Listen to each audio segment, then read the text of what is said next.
Hello, everyone. Welcome back to the Blade Bias podcast, coming at you more than just once a year nowadays. I'm here with Look my at wonderful. that. I'm here with my wonderful co-host Brandon, who just got back from the trip of a lifetime. Isn't that right? Boy, howdy, did I. And it was an adventure. Adventure. That also it involved a lot of travel. It involved a lot of adventurous activities. It involved a lot of driving. But it also involved a couple of balisongs. How did I travel like 8,000 miles across the Pacific Ocean with two balisongs, not in a checked bag, You in read my my carry-on? mind. Wait, you brought him in your carry-on? Holy. I brought it. Oh yeah. Oh yeah. That's why this plot is so thick. You thought it's I checked them it's this whole thick. time. Hey, plot is thick. Allow me to let you thin it. Or But yeah. something. So how did I do that? How did you? You read my mind. How did you do that? Yeah. Well, that's find out in today's episode of the Blade Bias podcast, the only podcast that occurs more than once a year. We Just fact-checked kidding. that. No, we fact checked that. That's not true. We That's talked right. about That's right. this. No, I know legally we can't say You that can't say that. we do a podcast because those are outlawed. I mean, And you know what else is outlawed? Finish your thought. We are a couple of white dudes, so we have hit the end of the pipeline. Some would say we are peak white dude. Look at us. we have hit with the end of the pipeline. We've made our podcast. Yeah. We have our niche hobbies. Some would There's say it's nothing over left. for us. Yeah, it's People over. have been saying Speaking this. of things being over, welcome to the beginning of this podcast. Anyway, so yeah, we're going to talk about some wacky balisong stuff. We're going to talk about some new things that have come onto the balisong horizon. Ooh, even maybe ooh. We're going to talk about my trip to New Zealand and how the heck I brought all these bad boys with me. And then we're also going to discuss another thing that was on our list that I'm now looking at. Some machine-wise stuff and some glider stuff. Isn't that great? I love that. That's so awesome. I'm so excited to get into it with you. Oh, yes. But anyway, I went to New Zealand. Long story short, it was something I always wanted to do. Like, literally my only life goal I had before I turned 30 was to go to New Zealand, do a month-long trip in a camper van. In short, it was just unbelievably incredible. Ethan, I'll send you some clips to edit together of just to illustrate some of the stuff that we did. Because I went with my girlfriend, and we had an incredible time, and it's unreal to even be able to say that we did it. And New Zealand is an unbelievably amazing country with an incredible culture, amazing geography, just couldn't be happier with how the trip went, even though there were some literal and figurative speed bumps. But I, of course, I committed to specifically you, Ethan. You did. That I would not work. You very specifically asked me, do not work, do not make content. I did, like, I brought my drone, I brought my camera, I took a bunch of great photos, and did, like, sort of vlog things, but not in I'm going to make a YouTube video way, just I want this for the memory kind of thing. Yeah, as you should. You should. And I made a couple of meme balisong videos that I just sent to my friends personally, including you. But I didn't want to be without balisongs, even if I wasn't going to be creating content about it or like trying to shoot anything like that. So I chose two to bring with me. And I chose two that don't look at all like a blade. Yeah. Which is probably pretty sound, no? Probably. Just maybe. I mean, they do make sounds.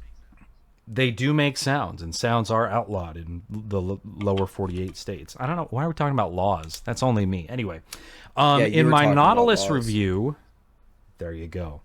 In my Nautilus review, I want to just leave you with pure confusion as I abandon you and move on. In the just Nautilus like everyone review, else in my life, baby. No, you know what? Kidding. I'm here for you. This got too real too quickly. Even if you end up losing all your hair, which isn't illustrated anywhere, How- unfortunately, especially not in this podcast. But even How if you dare lose your you. hair, How dare you even invoke that image to me? I couldn't even I know. imagine something like that. yeah, there's nothing that could truly illustrate that, unfortunately. So you're just gonna have to imagine it. And imagine it I am doing, and you put it in my head, and I just despise you for that. Yeah. Well, anyway, now that we despise each other, balisongs are interesting. This always happens. And yeah, this whole podcast just dedicated to you and I One of just this casually happens being once mad an at each episode. other. It happens Yeah. once an episode. Yeah. It's like, Yeah. okay. Yeah. Anyway, so the Nautilus is great, and did a review of the Nautilus, of course, on the Will Hirsch YouTube channel. And in that video, I actually documented how I brought this with me on a plane to Texas. And a lot of people were curious about that since then. So like, how the hell did you do that? Because I've had this taken or that taken. Generally, don't try to bring balisongs with you on planes if they're not in a checked bag. It's a good idea. So why did I even attempt that? Well, I chose these because they don't look like blades. And in terms of bringing them in my carry-on, the reason I didn't even have a checked bag. The reason for that was we're going on a month-long trip, don't have that many bags. I don't even want to risk losing any bit of my luggage by it being checked and then it being lost in an airport transfer process. Because we had 4 different flights, or no, Atlanta to LA, LA to Auckland. So 3 flights. And there's just a lot of, yeah. Oh my God, you can count to 3? I was guessing. Okay. No, that was just some hieroglyphic thing you were just doing. Did I get it completely right? separate from what I was saying. Did No. I get it right? Oh. No. Try again. But so I didn't want to risk losing anything. And if I lost it, I wanted it to be my fault. I wanted to forget a bag somewhere rather than putting it on a plane and then it gets lost in some baggage process or something gets destroyed or something like that. Wanted to keep stuff with me. So, how did I do it? Literally kept them deployed. Didn't even close them. Didn't put them in the bottom of a backpack or anything like that. Deployed in the very front pocket of my suitcase. Because I had a backpack and a suitcase. Yeah. Very front pocket, deployed in the front. That's Now, an interesting strategy. Yeah, so the point in that being, in case anyone had any problems with it, the idea behind it was it is literally in the very front of the bag, and it's fully Not trying deployed. to hide anything. Yeah, I am not trying to hide anything from you. This is just, these are Right. toys. Look at them. They're not sharp. They're not a blade. Maybe to that particular person, it would look like a balisong. Maybe they knew what that was. But if anyone had any problems, it was right at the front of the bag, and I can just explain, oh, yeah, it's a toy. Yeah, this is a plastic one, and this is a metal one. But you just do tricks with them. I run a YouTube channel. So in case there was any problems with that, Throw that in that was there. the strategy there. Yeah. Thankfully, long story short, I had 0 problems the Which is entire crazy. process. And balisongs are very illegal in New Zealand. Right. So that's why I wanted to prepare as best I could. And that's going through customs, that's going through American TSA, that's going through essentially New Zealand TSA. It's not TSA, but their Right. version of it. And yeah, got these to New Zealand, drove around in a camper van for a month. I didn't flip a ton, just because there were so many other things that we were doing. But I did usually keep one on me. The Squiddy AL was actually the one I flipped the most. But yeah, to and from, again, going through customs again, going through, again, both versions of TSA, essentially. Mm-hmm. We're good. And these both survived. And I picked these also because they're not super important to me. They're not super exclusive or one of a kind Albert's of thing. right in front of you. So, Al, I know. Mwah, I'm sorry, baby. He's right in front of you. Don't ever let me do that again. I guess this is a first production, which Ooh, what number? that I guess It doesn't say. I don't think. I think it just says Oh, that mine it's first. says. It says first production. Does it? Mine Mine's just like- has the date. Unless they had. Did they have 2023 of them? No, mine's Or is like, this number 8 of 2023? I just thought this was a date. No, mine. I'm pretty sure mine says like 384 of 500. I could be wrong.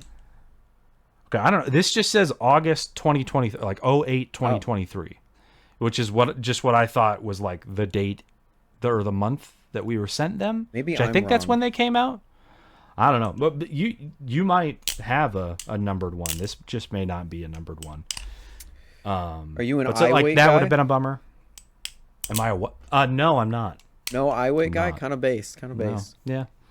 Yeah. Like it just doesn't make a big enough difference to me. Honestly. Really? Okay. But I'm not super in tune with like those kinds of like very specific, Right. like small adjustments. Like I do notice it, but not enough for me to like be for the experience to be so altered that like, oh, I need to have one or the other. It's like it's fine without them.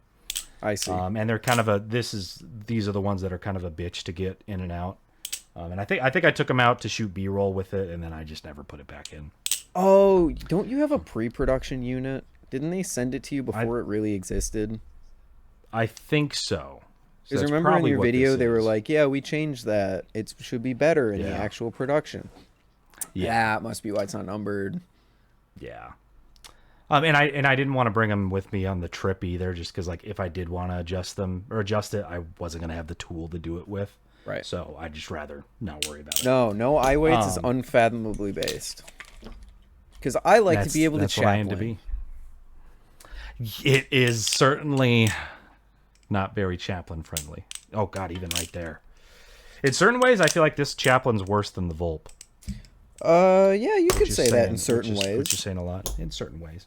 Yeah, it's a But take. anyway, quick disclaimer. Yeah, just don't try to take them. It was more of an experiment for me. Don't try to take them in a carry-on. Like should've unless said it's that a like little fully earlier. plastic. Like if it's a squiddy, go for it. Like cuz those are pretty much assured like you're going to be pretty damn solid with a squiddy. But I just did it mostly because I wanted to see if I could get something there, and the only other squiddy that I was going to be willing to bring was my squiddy PDP. But I also wasn't really willing to do that because I didn't want to lose that one. Yeah. The legendary Squiddy PDP that has never been talked about before or since it released. Yes. God, I want to make like a documentary just about that product. The Squiddy but anyway, PDP yeah. exposed. Not Exposed. clickbait. Well, it'll be really easy to get an interview with PewDiePie for sure. Right. So, yeah, really easy. The difficult one would be Lucas. Yeah. I don't know. He's just so unattainable. I can't imagine trying to do an interview with him or like editing a video about Right. him or anything like that. Like that's just absurd. Keep But the so dreams while, low. yeah, see, there's some good life advice. Keep your dreams low Keep your expectations low and don't and your try. enemies lower. There you go. Lower. I don't even want to try to get to know her. So understood while that I was in New reference. Zealand, I understood that reference. While I was in New Zealand, because it was of course a month-long trip, a lot of stuff happened while I was gone. Yeah. One of them being a Me, thing I don't slowly think you've going even insane. touched before. No, I haven't. No. But yeah, No, this exists. I knew it existed for a long time, but You did. You were one of the I- first to know, actually. I was a bit blindsided when Will uploaded the video saying, "Hey, here's the Live Blade Vault Pro." I was like, "That was quick." It was earlier Oh, it than was I it was in thought. development for a long time. Even the Volt Pro, like 'cause we actually just shot at the time of recording. Hopefully, this will release in March. Is this March? Oh yeah, for sure. Oh no, March? yeah, Okay. it's March. Okay, great. But yeah, the development process for the Volt Pro trainer actually started. And actually, I don't have any Volt Pro trainers right next to me. But that process started back in like December of 2022 is I when think- that whole thing started to get going. That's when Will redesigned the blade.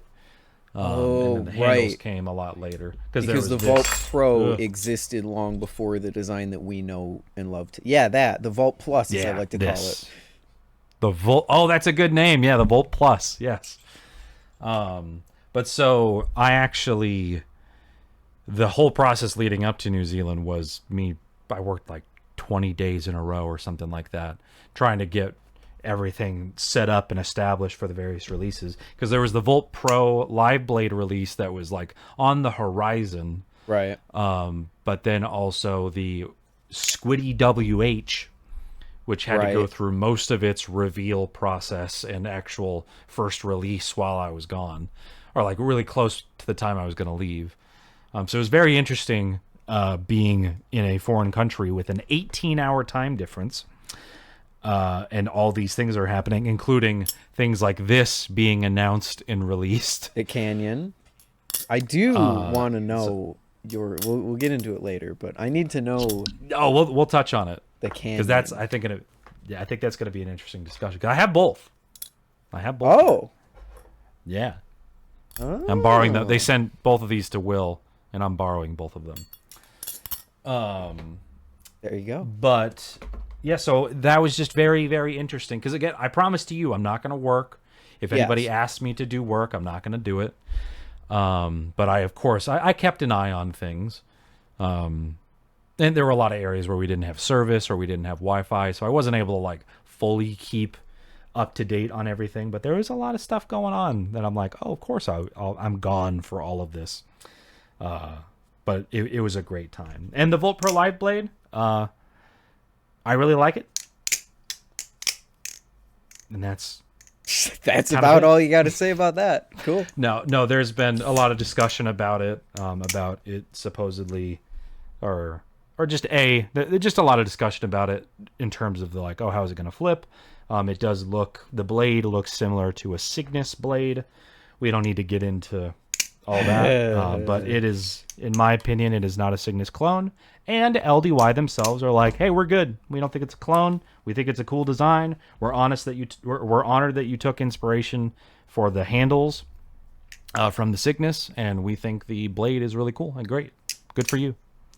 That's what they sent Will a DM on Instagram about all that. So no worries there. Everyone's entitled to their own opinion. But yeah, this is cool to finally. We have still one big secret that I'm not even going to even remotely tease, other than there's a big secret on the way. But it is very nice having two of them finally gone, and like, okay, there's no done and dusted. We have no more secrets to keep other than one more big one, which is a big one, and boy, is it coming. And so am I. What? Huh? What? Sorry. There's a lot of things that I could say, but I think they would actually make you uncomfortable, and I'm not going to put you through that on this podcast. Nah, I don't get uncomfortable easy.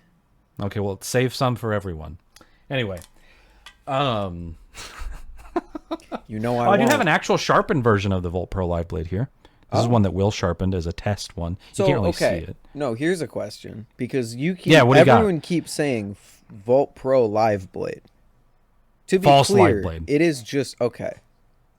Because I know Will had the inked version, and it had like a silver edge on it. So I was like, that's a live blade. That's sharp. He sharpened that himself. Okay, that makes sense. And this one too. Why is it not a live, like an actual live blade? Nabalis. Yeah, Nabalis, and it's really complex shipping, like actual sharp blades from China, especially like and specifically for them. Like it complicates a lot of stuff. And I would have greatly preferred that it was an actual sharpened blade. I pushed for that a lot, but it just wasn't feasible. And I think the blackened blade looks way better when it's actually sharpened. I agree. So maybe down the line we'll be able to do that. I feel like if we sold them separately, it would be different.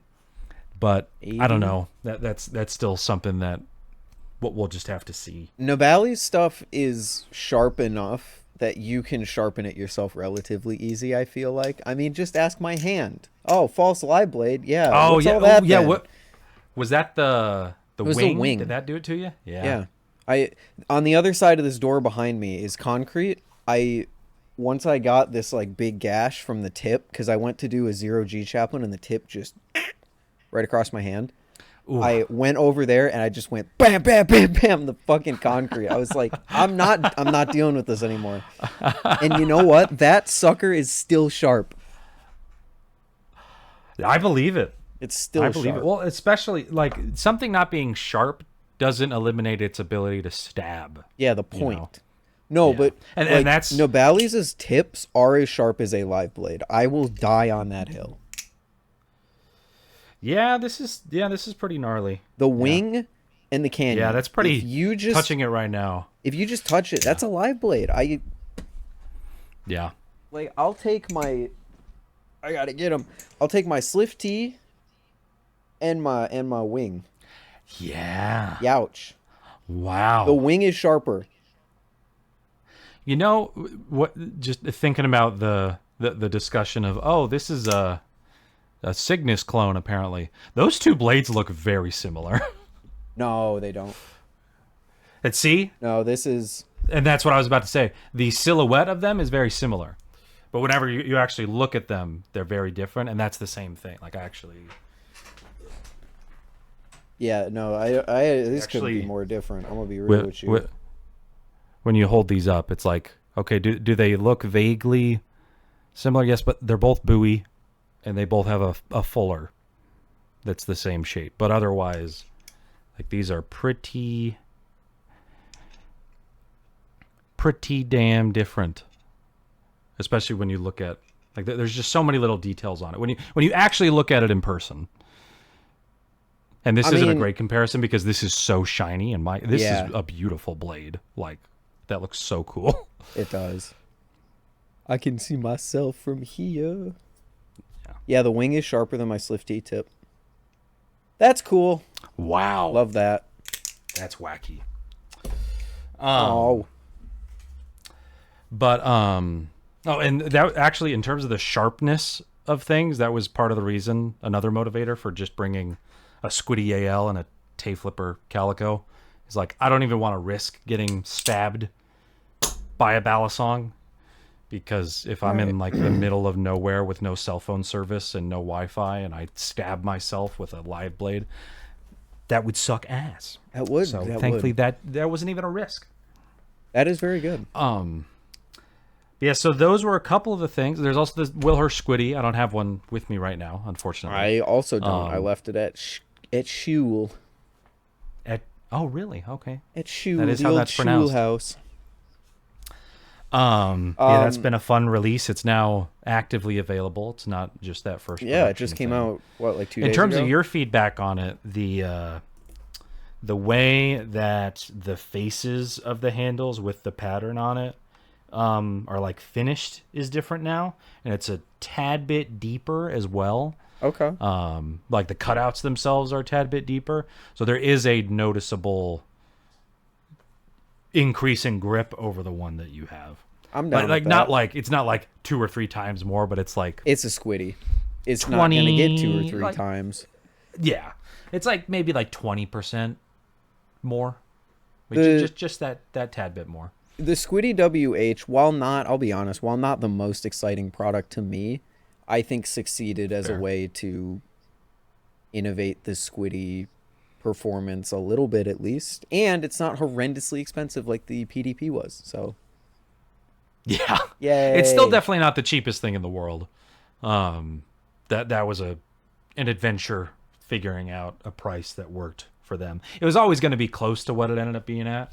But of course, like $80 for a plastic thing versus $85 for a metal thing, I definitely see the how close those are. I always think that, but then I think about the fact that the Squiddy A was $75, So it's like, sure, there's a huge jump from the squiddy to, or the W, oh my God, the WH to the AL. There's too many letters. The WH to the AL, but then the A to the WH is also a huge, it's a whole thing. Squid has too many products, but that's a whole different discussion. They have a lot of products.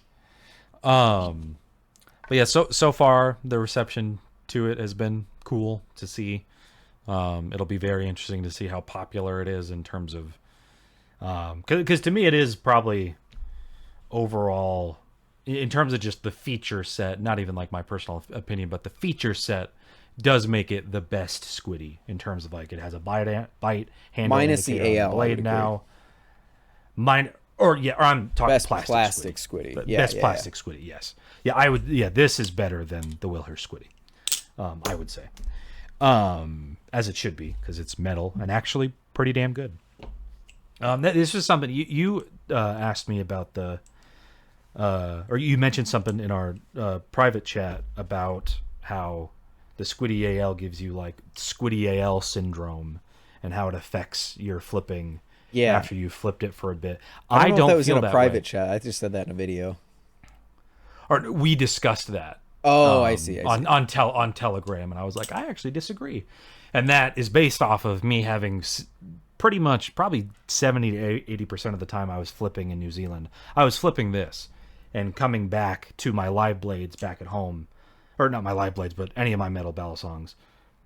I had no problems getting back into it. That would have been wild for me, because even just flipping the AL for 5-10 minutes is enough for me to be like, wow, I don't know if I like this that much, but then it is really good other times that I pick. It's such a strange balisong.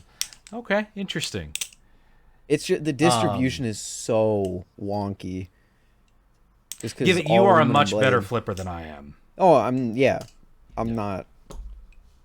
Just for me, it's like it's enough that makes me be like, yeah, I like it. I think it's a great balisong, but the balance is just.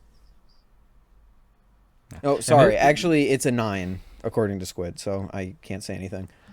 Oh God. Oh, the Squid Industries scoring system. What a fun one. Jab.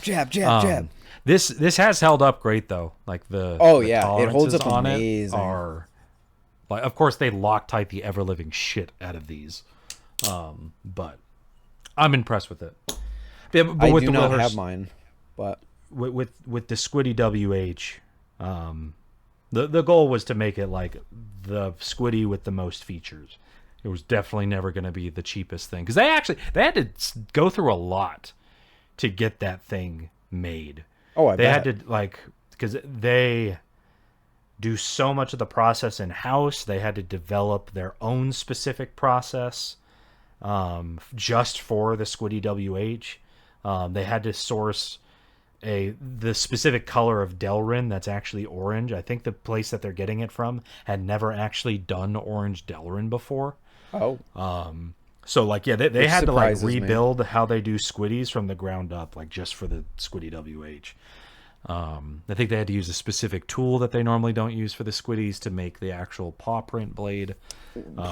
So that was something that increased the price of it. Was just like, yeah, we're having to do a lot for this thing. I hear especially that. Like, sorry, go ahead. No, I hear that, and I'm like, I'm surprised it's as cheap as it is. Yeah. Well, and that's what I thought, because when we were initially told that, I was like, oh, this is bad. Because we knew from the beginning, I was thinking it was going to end up around like $75-$80. But I was like, oh God, this might be pushed into like the $90 to $100 territory. Thankfully it wasn't. But yeah, they developed a whole lot of new stuff for that. Damn. But it is very, very cool having an official collaboration with Squid Industries. Yeah, I bet. And I would love, as of right now, there are no intentions to do anything more than that. But it would be really, really cool to do like a full-blown like metal balisong collaboration with them. But I think that kind of depends on how the Wilhurst Squiddy does. But that'd be something for us to figure out too. Is like, do we want to have two different collaboration products with two of the biggest balisong makers? That's a whole whole can of worms, especially squid, because we're already now in a pickle of like, can we be like, it was already a struggle to be objective, or no, I've never struggled to be objective about their stuff. I've always been as honest as I could possibly be. But from a viewer looking outside in, if they're like, oh, they have a discount code with this company and they're reviewing this product, I can understand they have a collaboration with this product that competes with this product that they are reviewing. Yes. Yeah.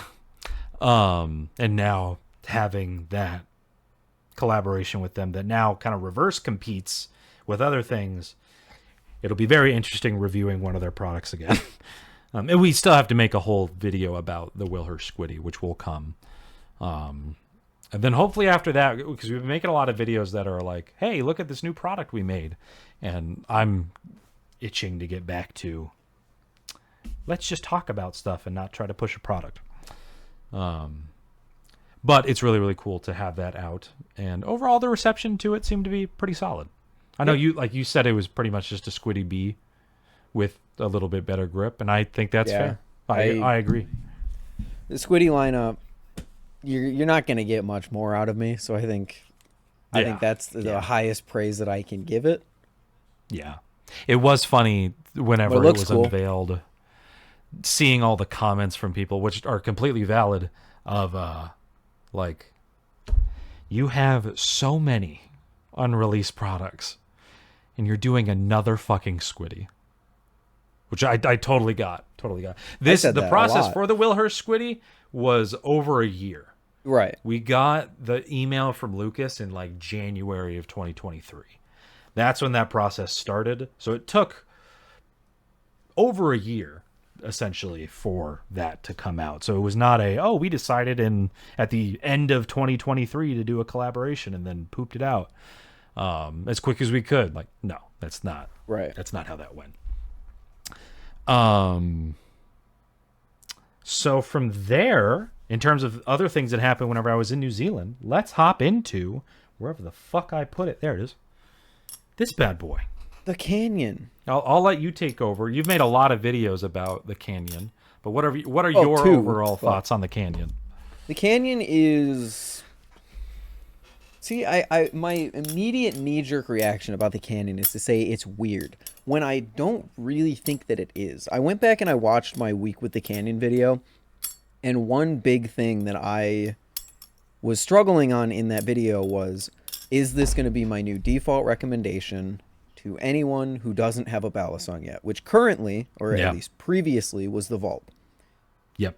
The Vulp, you can say what you want about its flipping, but what you can't argue is that it has a starter pack experience with everything that you get with it that no other Balisong has been able to replicate, which is the reason I recommended it. The Canyon now provides that, and my biggest problem was that the Canyon feels just a little bit weird if you take it out of a vacuum. In a vacuum, it feels fine. But as soon as you start A/B comparing to other Balisongs, I was like, there's a little bit of weirdness here. But what I realized when I watched back that video is that the Vulp almost has more weirdness, especially when you chaplain it. To me, at least, the difference between a normal flipping experience from the Canyon and the Vulp is slightly further out. I see. Yeah, so I've actually taken a pretty damn good amount of time. Do I have a Vulp? Oh, I do. Look at that.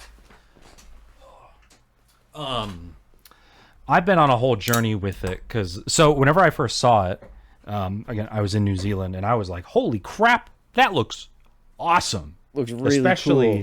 Like I don't have it, but I like personally want to own the live blade version of the acid wash thing. Like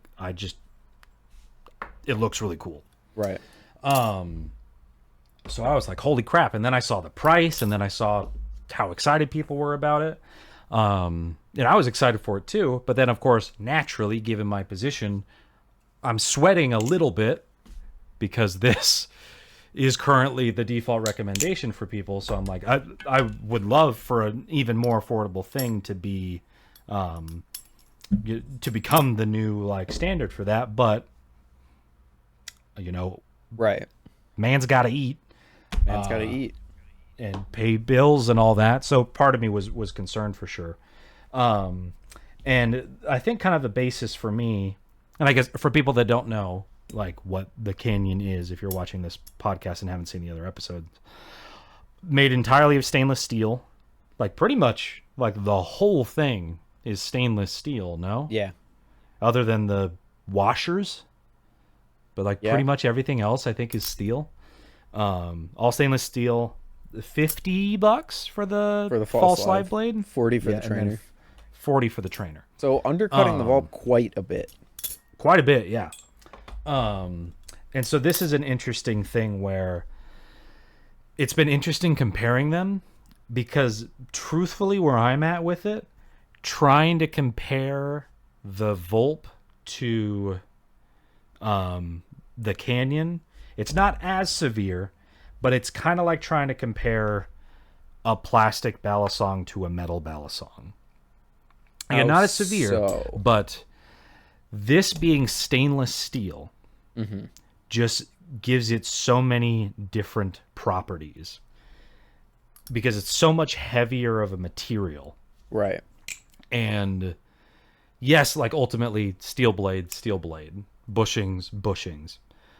But they're just in such a different league that it's hard for me to like directly compare them in a way similar. It's closer to like titanium versus aluminum.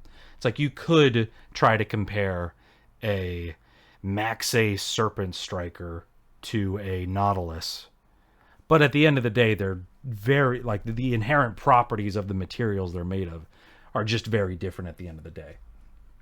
And so that's where I kind of went back and forth on it, is this being made of stainless steel, it just makes it feel a lot different. And I actually feel that, and it flips great for sure. To me, it flips great, but because it's made of stainless steel, it still has this, because it's made of steel and because of the overall weight, it has this sluggishness to it. Right. That I very specifically feel whenever I do a twirl. Right. Because it carries so much momentum. It carries so much momentum, which in certain tricks is great. Right. But the thing that really made me hone in on that was stuff like my Medusa, which is close to the same weight as the Canyon, like within like 0.1 ounces. And this feels so much more flowy and quick to me, right? When you compare it side by side, and of course, $500 to $700 thing versus $40 to $50 thing, not exactly a fair comparison. But that brings me back to what you said, where it has this weirdness to it, and whenever you're in a bubble with it, and this is the only thing you have, it's great. But then once you move past that, then it kind of the cracks kind of show in the same way that maybe like the Chaplin experience on the Volp is. But to further my point of just how different they are, like this can only really come in two colors, silver or acid wash. I guess you could do some of the wacky like rainbow sort of anodizations that you can technically do with stainless steel. Maybe they'll do that. The oil slick. But yes, which would be, I honestly would love to see that. That would be really cool. But given that this is channel aluminum and this is also technically channel, but there's so much material that's removed that it kind of feels sandwich in terms of the area that you're actually gripping. To me, it feels like a sandwich balisong, especially because this is kind of recessed in here. It's like, in terms of what you're grabbing, it feels like you're grabbing two thin pieces of metal right there. Right. You know? And even as I'm flipping it now, I'm like, God, this is good.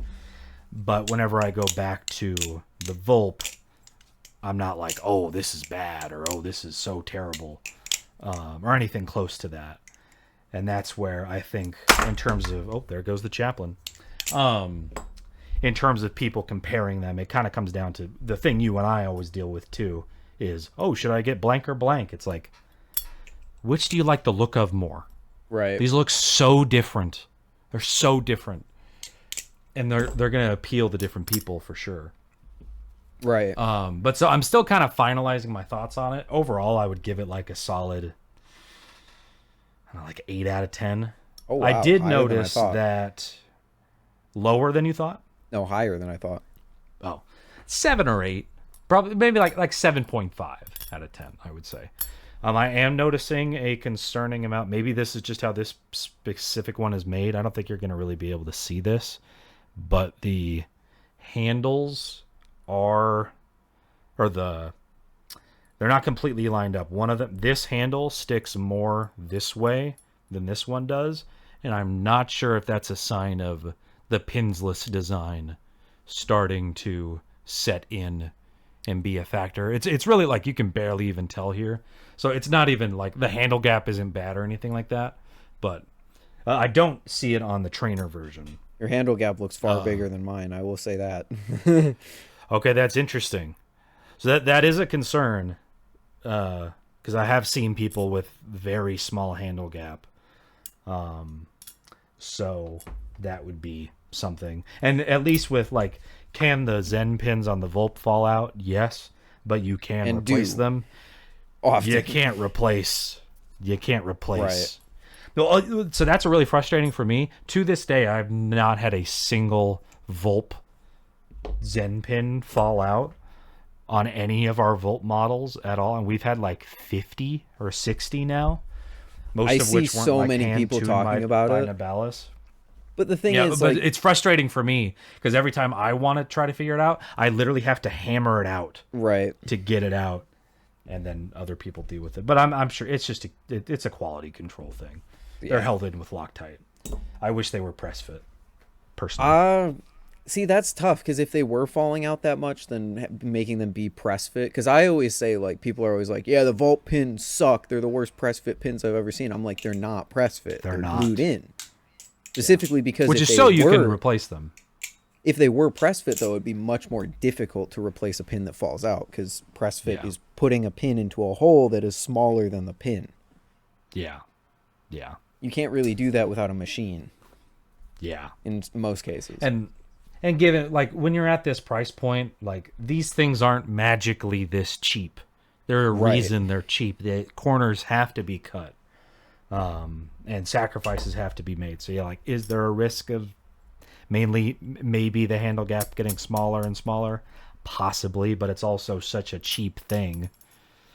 Are you really that concerned? Like, if you flip this for 1,000 hours and the handle gap reduces, like, you got 1,000 hours out of a Balisong that you paid $50 for. That's pretty good. Right.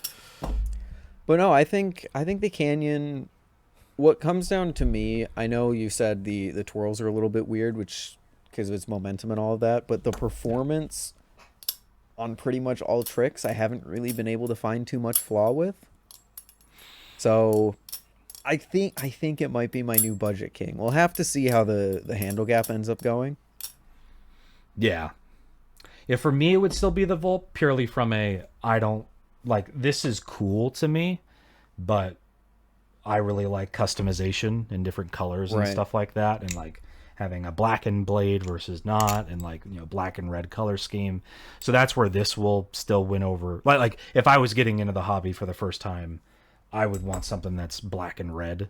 Like that would allure me with the Vulp, is like, oh, this looks cool. And in terms of the flipping too, going back to how I was saying they're so different, these handles are so thin. And it's really in a league of its own, in my opinion, in terms of that experience with how thin the handles are and the way it carries momentum. I feel like something like a Vulp transfers into more expensive Balisongs more gracefully in terms of the overall experience of it, because I feel like if someone had only ever flipped a Vulp and then they flipped a Canyon, they would be like, oh my god, this is so different, holy fuck, this is different. Yeah. Same thing if someone had only flipped a Canyon and then they flipped a Vulp, it'd be, holy fuck, this is different. The sound is different. That's another big thing for me too. The sound on the Canyon does nothing for me. Really? But I don't like dinging sounds, and that's all this is. It's just a suppressed ding. I like my good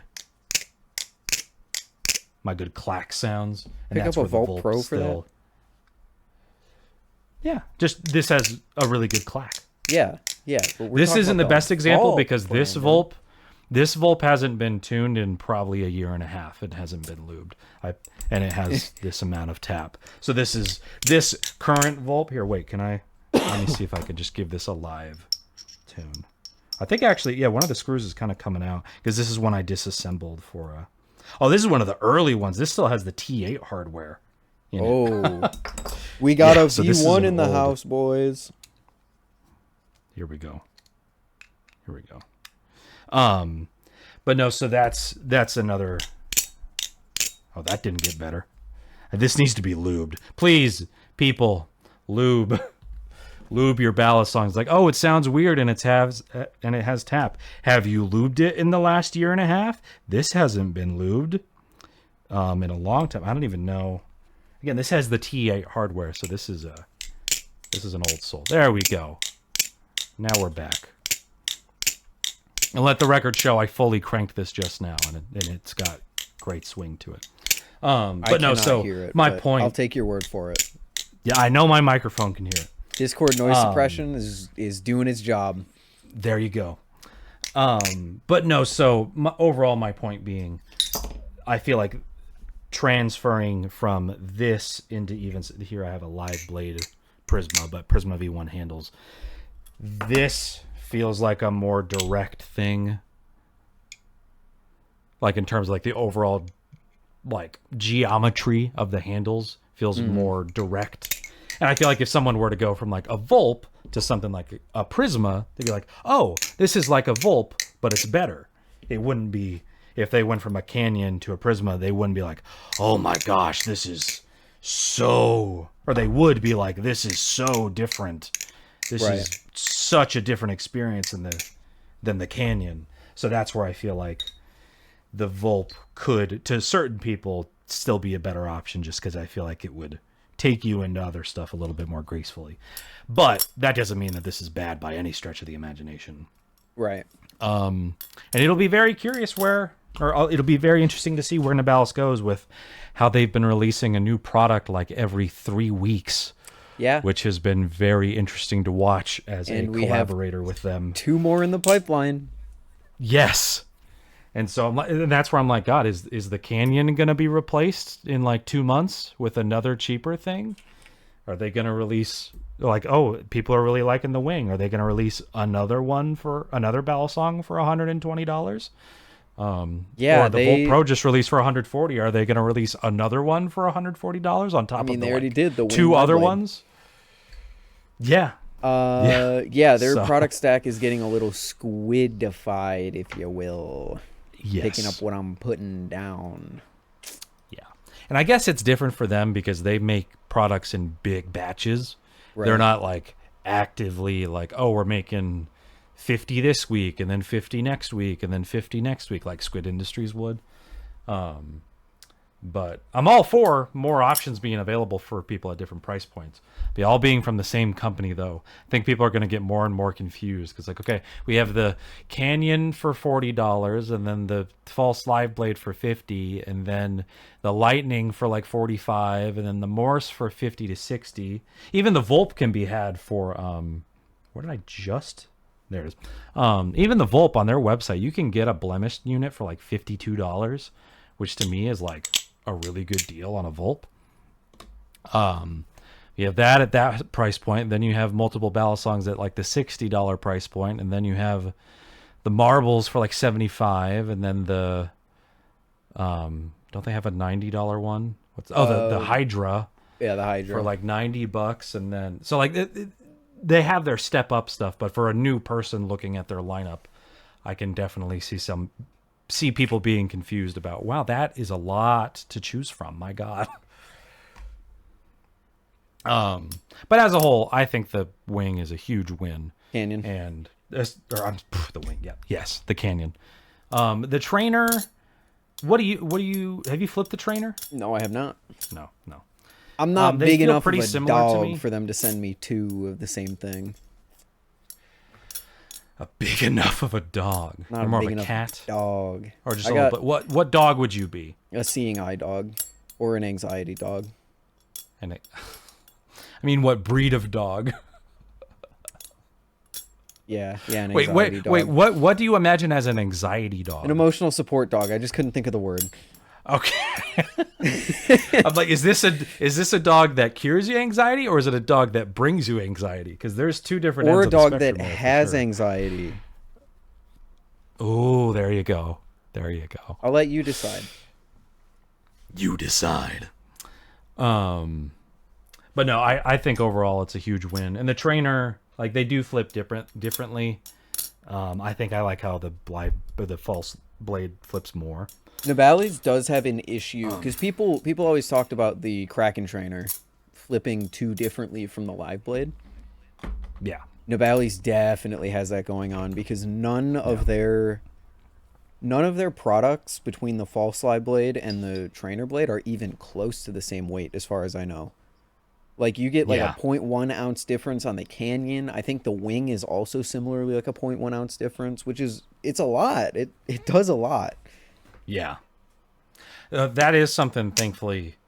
The Volt Pro live blade is very, very similar to the trainer. Okay. Like so much so. Like, I think, like, you'll probably sense like a bit of a difference, but it's not going to be a, like, oh, this is completely different kind of thing, which for some people they may not like. Right. But for us, that was a goal for us. Is like, we want the experience to be the same across both of them. And then if you want to modify it, you can play around with, like, support Zippy. If you want to modify it, replace the end hardware, or the Zippy get inserts for the blade. Zippy Vault Pro flips excellently.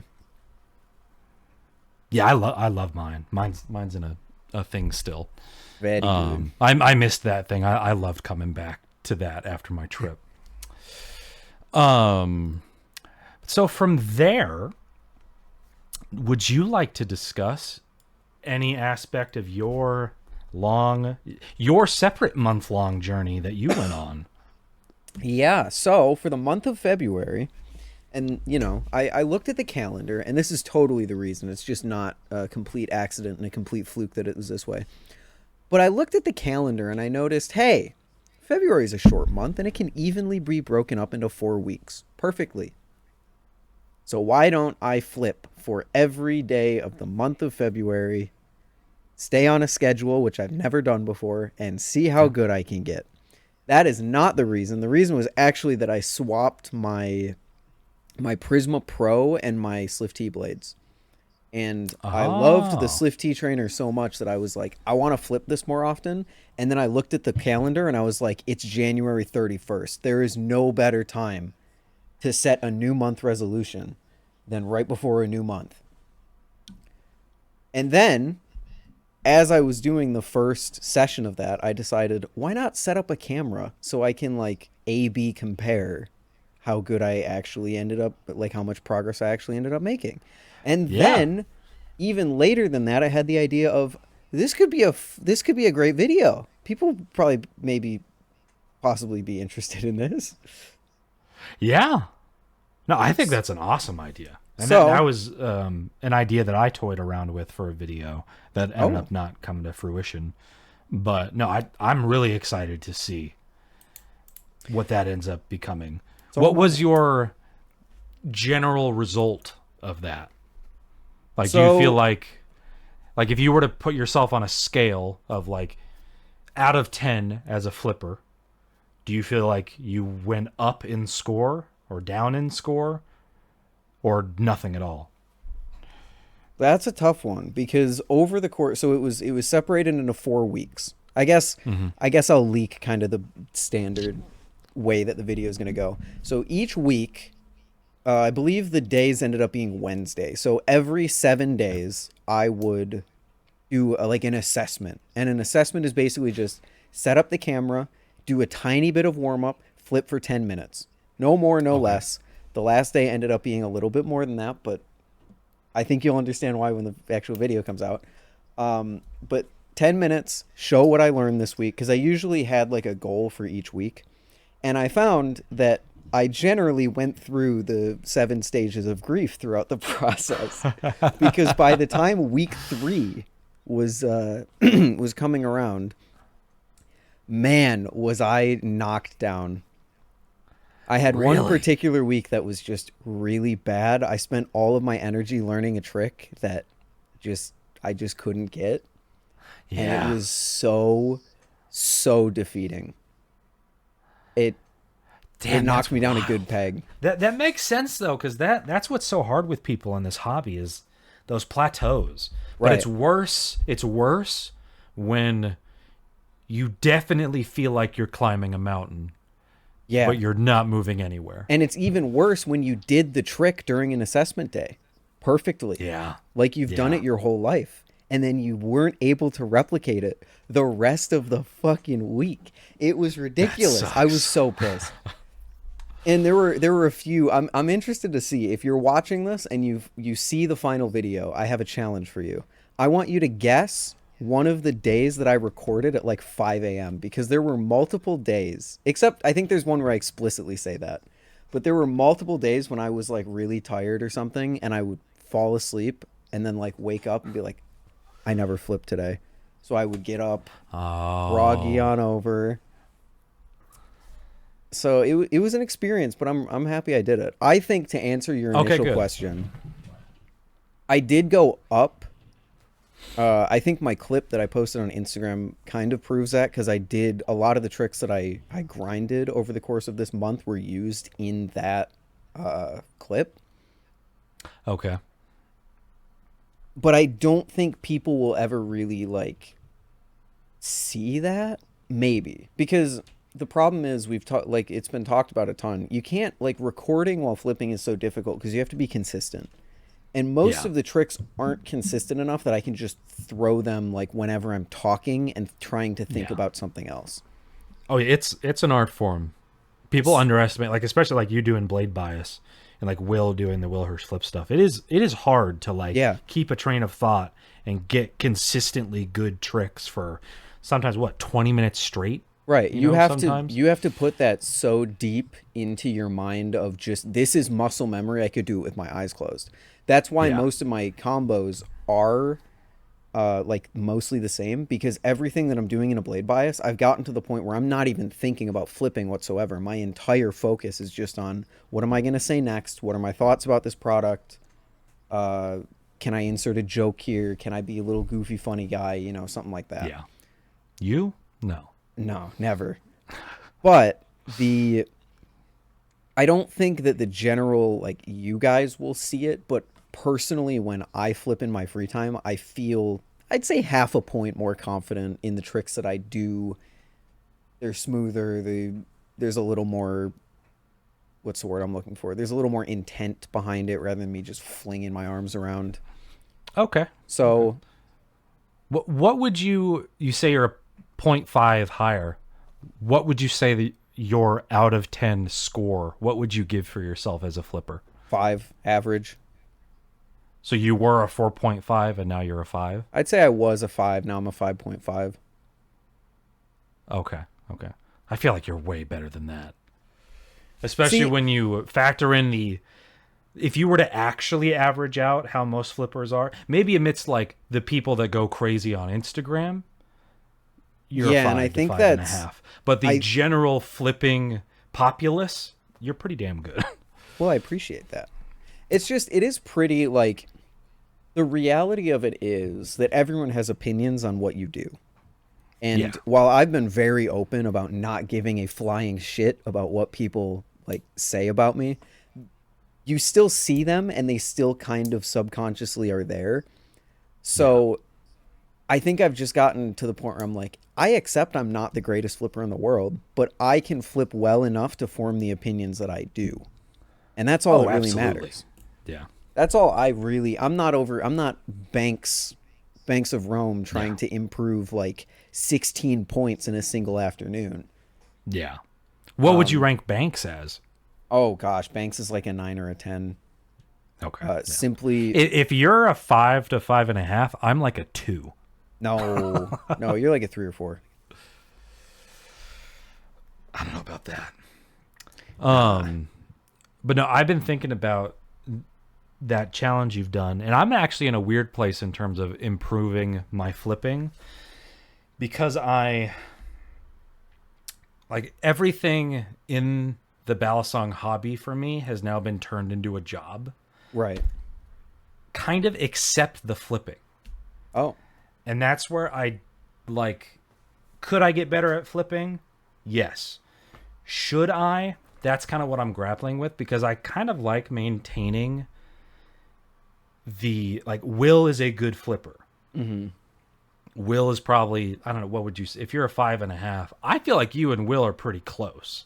If you're a 5.5, Will's no more than a 6 to 6.5. Will and I would agree with you. I think I would always subconsciously put Will above myself, just because he's always been that, like, flipper that I'm like, oh my God, he's so good. I hope I can be that good one day. But I think Will and I branched out. He's better at some stuff. I'm definitely better at others.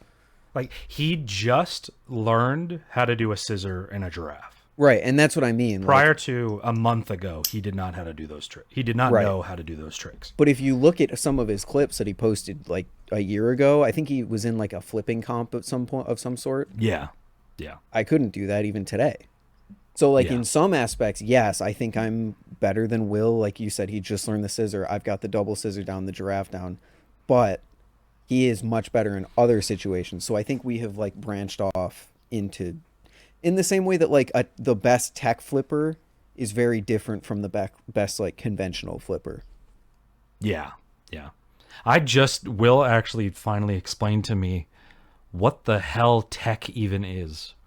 Yeah, I've heard that said for such a long time, or not such a long time. It's still pretty new, but I've heard it said so many times, and every time I'm like, I have no idea what that means. Someone said, point out this tech trick or name a tech trick. Like, I couldn't even begin to remotely describe it. Now I feel like I can, because he showed me some flippers that do tech. For me, it seems like tech is more like you're kind of using mostly just kind of one handle a lot, and you're moving it between your fingers a lot more. It's definitely is what it seems like. It's definitely like, what's the word? Like unstandard. What's the word I'm looking for here? I wouldn't even say unrefined.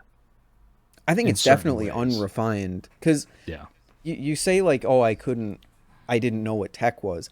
I this might be a hot take. I don't think anyone really knows what tech is right now. Yeah. Because like you can look at someone flipping and you can say, yeah, they've got like a techie style, but I can't explain why.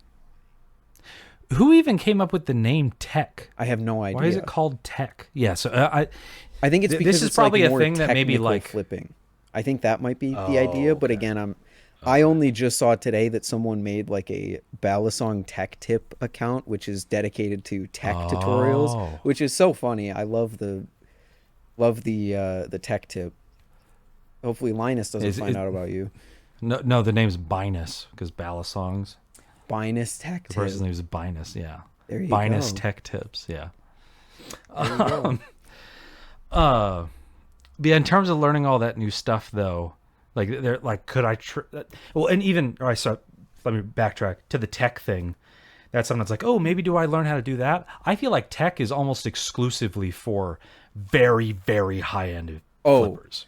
Even like stuff it is not like, I'm going to start out is crazy. Yeah. It's like you have to be close to an expert flipper to even begin to grasp the idea of what tech is, because they're manipulating the balisong in such a weird way that you need to have a fundamental understanding of how your balisong is going to respond to be able to do it.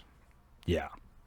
So that's where, for me, like, could I do like exactly what you did? Take like an hour a day dedicated just to flipping. I don't even dedicate 5 minutes to dedicated. Like, I am just gonna sit and focus on flipping. Yeah, I don't do that. And that's partially why I've stayed where I am. The last time I sat down and really tried to focus and really try to learn a trick was probably 4 months ago. Yeah, so I don't do that. But part of that is everything else in the balisong hobby for me now is a job. Even just interacting with people like that feels like it's part of a job.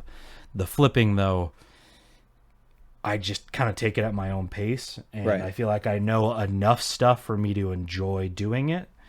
And then part of it, like being a duo with Will, that's where part of me is like, he can handle the how does this flip on a really technical higher end standpoint, and I have that perspective of I'm not an amazing flipper. What do I think of it? And I feel like that has value, because I feel like at the end of the day, probably 80 to 90% of people are where I am in terms of how well they flip. They're either where I am or lower. And then it's the 10 to 20%. Those are the people that you see posting clips all the time and sharing things, and like they're dedicating multiple hours a day just to flipping. Well, whereas like I feel like a lot of people, they're not going like crazy hard, like doing stuff like what you did of I'm going to spend an hour a day for a full month just trying to get better at flipping. Like, people go on that journey, but the people posting stuff is very, very, very small. Wow, you've made me realize how skewed my scale must be then. Yeah. Because if you think that 80% of the hobby is where you are at or less, then I would change my ranking for myself. Not very much higher, but yeah, that's a ballpark that would figure. mean that I don't actually know. Average, which I don't think is unfair. It depends. Yeah, like I feel like it's so weird. Because even look at this is kind of sensitive information, but I don't mind disclosing it. Like the Volp has sold well over 10,000 units. Oof. I have not seen anywhere remotely close to 10,000 videos of people flipping a Volp. I've maybe seen 200, 300 maybe. So it's like out of over 10,000 sales, I, the co-creator of the product, have seen 200 to 300 dedicated people posting about flipping a Volp, and most of those people are probably closer to where I am in terms of flipping. Right. And so that's what I kind of use in terms of gauging like how many people are actually really, really good and posting clips and stuff like that. And even looking at like our channel viewership and stuff like even look at the people that comment. It's like a blade bias video gets on average 1.5 to like 3,000, 4,000 views, and gets maybe 50 comments. 30 to 50, I'd say. 30 to 50, yeah. So it's like the number of people viewing it versus the number of people commenting is so much lower.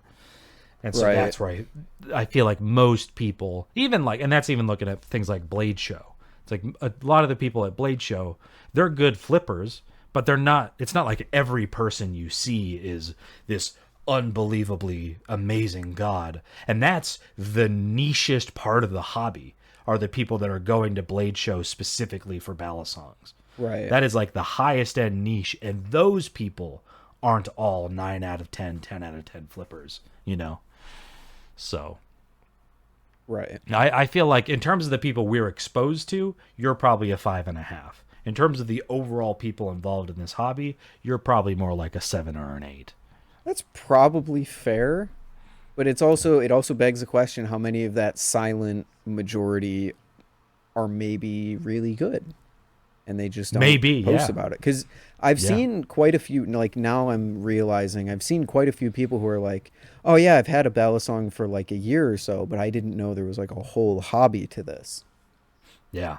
So how many people are there out there that just have one or two, they like kind of grind it a little bit, and then they just kind of never get much more involved with it? Yeah. So this is a much more fascinating topic than I expected it to be. But it is very interesting. It also it was very strange, because if you break down, like, let's break down how much I actually flipped over that month. Mm-hmm. 1 hour a day for 28, technically 29 days, give or take a little bit. Because like assessment days are shorter, but some of the days might have been a little longer. So let's say like 30 hours. Yep.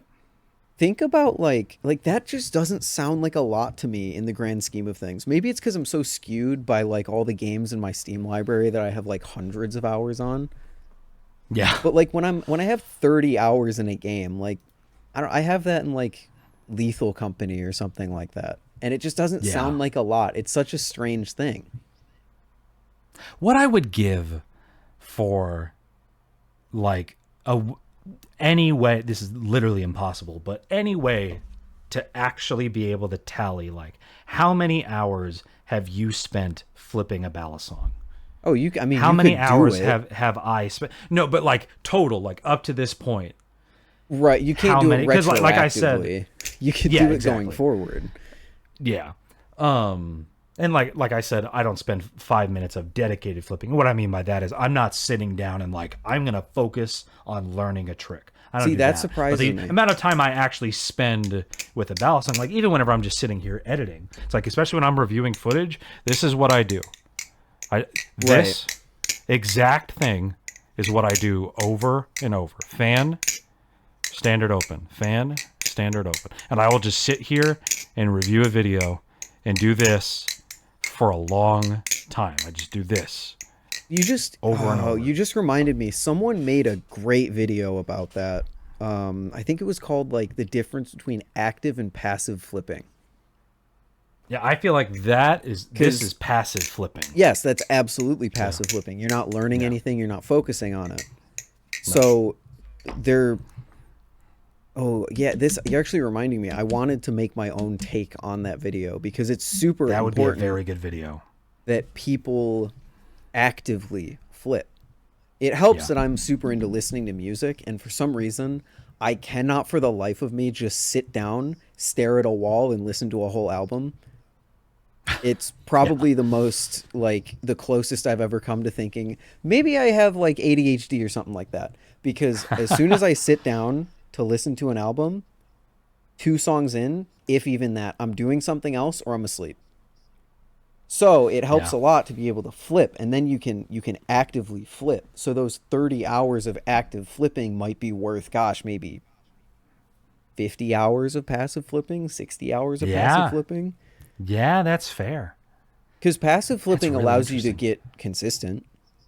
I can consistently do things in my left hand, even though I've never actively flipped in my left hand, just because I'm usually over here doing like random tricks, like you said, like standard open fan, just with my left hand.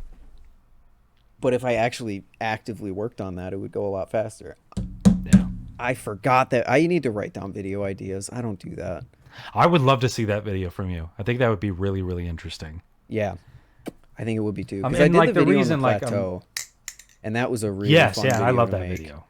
Yeah, and like the reason, like, because I feel like you could even classify certain tricks as passive tricks and active tricks, because it's like if I'm looking at a screen, am I really going to want to do a rollover with a live blade and then an aerial when I'm not even looking at it? Like an aerial, I feel like an aerial, that has to be an active trick. Whereas like this, I'm holding one handle, and this is a live blade, but it's like it's a safe handle, so I don't have any concern. I'm not doing anything where I'm putting my finger in front of the blade or anything like that as I just scrape my hand across it. Jesus. But it's like I can completely and almost entirely safely do this. I don't have to worry about it smacking onto my desk, or even in this scenario, smacking my camera lens or flying into my monitor or hitting my light, other than if I got too close to it or something like that. But this is a fully passive process where I have no concern about me or the things around me. But if I was even just doing a rollover, it's like there's a chance that I could fuck that up, or there's a chance I'm holding the wrong handle and I could, cut myself. Or even doing a chaplain, it's you could pass or just be absent-mindedly. I'm like, I'm going to go for a chaplain, and then boop, ring of shame.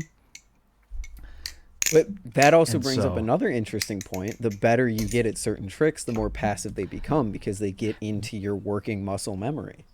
Yeah, that's fair. It's a fascinating topic. Like I don't know. I think, probably not with a live blade, but I think an aerial probably would be a passive trick for me at this point. An aerial would be a passive trick. As long as I've always been, I don't know if this is special or anything, but as long as I can see something for even a split second in the duration that it's in the air, I'm generally pretty good at being able to catch it. So even out of the corner of my eye, I have a pretty good awareness of where something is going to fall. So depending on how good you get at something, it could be a more passive process. And then... Yeah, I'm trying it right now. I am not there. An aerial is not a passive trick for me. When you do rollovers, you're not learning. You're just doing a rollover. Yeah. You know? Yeah. That's really interesting. Like I can just whoo. I looked out of habit. Almost. Or I guess like, so even like so I'm picking up a trainer here. I can completely look away from this trainer and start, oh, wow, and it falls out of my phone. Wow. Haha. Okay, do I have any? Okay, here we go. But so I'll look away from it and I can start this full process and not have to look at it whatsoever. Right. As I also look away from my microphone. Sorry. I'm a professional, I promise. But yeah, that's fascinating. But so all of that to say is like going back and thinking about how can I improve my flipping. Do I want to get better? Yes, there's still multiple tricks that I want to learn that I feel like are important to learn. But do I want to dedicate tens of hours, if not hundreds of hours of my time to very specifically getting to like your level or Will's level? I honestly don't think I do. I think you could... Just because I don't have enough of that motivation. Like I've gotten to a point that I feel like I am good enough to give an opinion on a balisong. That's fair. As long as it is denoted by, I am not an amazing flipper. Right. But here's what I think as a kind of average flipper. I think you could work... What about working on something that's not directly tied to like maybe skill progression, but like flow? Because you, I mean, feel free to correct me because I really only ever see you flipping videos, but you have a very like segmented flipping style where you do kind of trick at a time, trick at a time, trick at a time. Yeah. And I've gotten better about that. But yeah, I have combos that I will do, but I don't really have oh, you know what? Actually, I'm going to switch it to this, or I'm going to switch it to that. The most complex, I can't really do it here. Like I've been working on that and just trying to like change things up, but like I recorded a couple Will Hirsch flips videos and I'm essentially doing just the same exact combo over, which is okay, over just because it's more of my passive kind of thing. It's usually the one I do the most is doing this, oh, and then naturally I failed the Brandon combo, but I'm mostly just do it, and that's like all rollovers. I'll go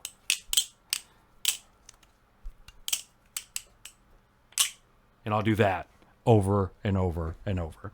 Because I'm the same way. I definitely have a more segmented flipping style. Because watching Will Hirsch flips videos subconsciously just ingrain themselves into my brain, where I'll find myself doing a trick the way that kind of he would, like when I was learning especially. Or I'll have like the stop and go kind of, because you're doing a YouTube video. You don't want to just be flipping the whole time.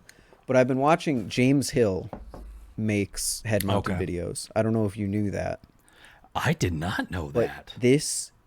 This dude has single-handedly made me want to get better, because he'll just be talking about a balisong and then he'll just rip out the craziest combo you've ever seen in your life. And it's like, is this on YouTube? Yeah. Yep. Do you know his channel name? Did you do that? I think it's just James Hill, like 18, whatever his Instagram is. James, is it James 8520? Yeah, I think that's it. Sponsored by Jerry Home Design, Blade Runner Systems. He's sponsored by Jerry Home, BRS, and LDY. I guess that makes sense. Yeah, I did not know he made head-mounted videos. Watch this. That's not be James Hill, and I'm just thinking of the wrong James, and I'm pretty sure that's him. If he's sponsored by those specific people, then it would be fascinating for those to be different people. Do you have? Oh, I'm logged in on on a different browser. Hold on. I cannot find him. What's his @ on YouTube? Yeah. His @ on YouTube. His ad on Instagram, I mean. Oh, on Instagram, it's at james.hill._. Yeah, on Instagram, he's sponsored by Jerry Home, EPS, Blade Runner, LDY, and A51. Okay. Yeah, so unless there's two people named James Hill that do that specific thing and are that good at flipping.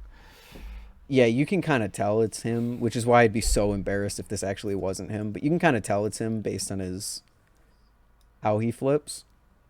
But just the ability to do a head-mounted video and whip out, just first try, the craziest combo you've ever seen in your life is mind-bogglingly impressive. I want to be able to do that so badly. Yeah. Yeah, I want to get better in a certain respect just because it's fun to do at the end of the day. Mm-hmm. But I guess at this current point, I don't have a desire to like really, really, really push. It's like if I'm a 3 or 4 out of 10, I want to be a 6, 7 out of 10. It's like, nah, if I ultimately in my whole life capped out at like a 4 or 5 out of 10, that's fine. Because I know enough. I can do a variety of aerials. I can do a number of different twirl tricks, a number of rollovers, a number of I can do the aerial, the chaplain now. That's the biggest new trick that I learned. And that's a really fun one to do. That I've been able to integrate into a number of different combos now too. And I can now go into an aerial the chaplain and then come out of an aerial the chaplain too. In terms of like going into different tricks and stuff. And that feels cool enough to me. So yeah, very, very interesting discussion. Yeah, that wasn't on our topic list whatsoever. No.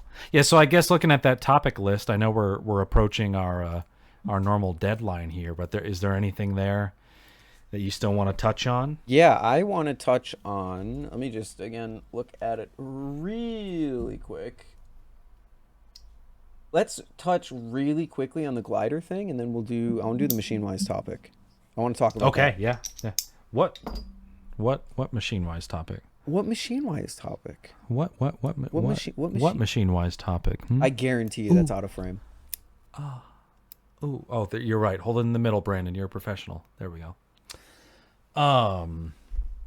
But yes, Glidr has announced a new balisong. Give us the rundown, Ethan. The Pacific, a 6061 aluminum balisong coming in at the price point of the old Antarctic, featuring for $170 US, $169.99 technically, featuring a channel design, which is not exactly new for Glidr, but recently it's new for Glidr because they've really only been doing sandwich stuff, at least since I've been in the hobby. Featuring an adjustable weight system collaborated on by NRB himself. What is the oh no? The black and red is currently available. For what? For the Pacific? The Pacific. Wait, it's out? Yeah. Oh, it is out. Oh my gosh. Yeah, it is out. Yeah. Yeah. I guess. Yeah. When did that drop? It dropped. I think it dropped today. Oh, did it? It was the 14th. I thought. The black and red is currently available. Oh no. Yeah. It is the 14th. Yeah, 4 p.m. PT.